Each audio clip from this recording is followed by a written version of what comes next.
Dako po muna tayo sa Malacanang, kaugnay po ng mahalagang balita po mula roon. At mag-uulat ng live mula po sa palasyo ang aming kasamang si Elena Luna. Elena, magandang hapon sa'yo. Maraming salamat, Kirby. Matapos nga 9 na araw na nanatili sa Zamboanga City si Pangulong Aquino ay balik palasyo na siya ngayon. Gaya ng sinabi niya sa Zamboanga City, isa sa kanyang mga aasikasuhin dito sa Maynila ay ang sitwasyon sa Batanes. Kanina sa regular press briefing ni Presidential Spokesperson Edwin Lacerda, sinabi niya na may isa ng grupong pumunta ng Batanes para magdala ng relief goods at isaayos ang serbisyo ng kuryente doon. C-130 plane this morning flew to Batanes together with Congresswoman Dina Abad and some NEA officials, NEA personnel. She brought relief goods to Batanes, and the NEA personnel are there to restore power in Batanes. Also, some telcos have also sent their personnel there to provide charging stations for their cell phones dahil nga walang kuryente doon. So, nagpadala ang mga telcos ng mga tao para provide ng charging stations sa kanilang mga cellphone.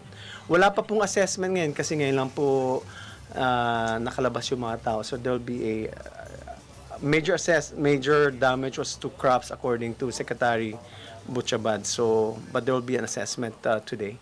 But relief is underway, but we still continue to ask our kind-hearted brethren to provide relief assistance to our affected countrymen in Batanes.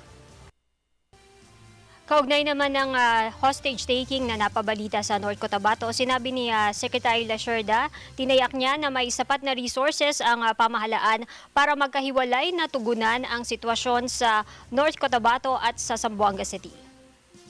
Po natin ang tugon ng Armed Forces of the Philippines, handa po sila tumugon doon sa nangyari dito sa Zamboanga City. At ngayon po ay handa rin po silang tumugon, at in fact natigil na po ang firefight dito po sa BIF. There is no problem in so far as the leadership of Bautista. The Chief of Staff, General Manny Bautista. President has full confidence in him. Thank you, sir.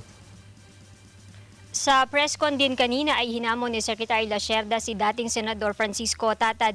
Ito'y matapos akusahan ni dating Senador Tatad ang palasyo na nasa likod umano sa impeachment trial ni dating Supreme Court Chief Justice Renato Corona at pati na rin sa pagpasa sa Kongreso ng RH Bill.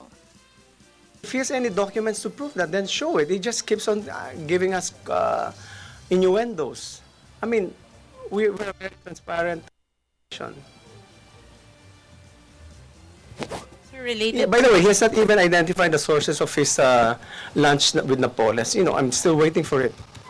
If he can prove to me that Napoles had lunch with the president, I will resign.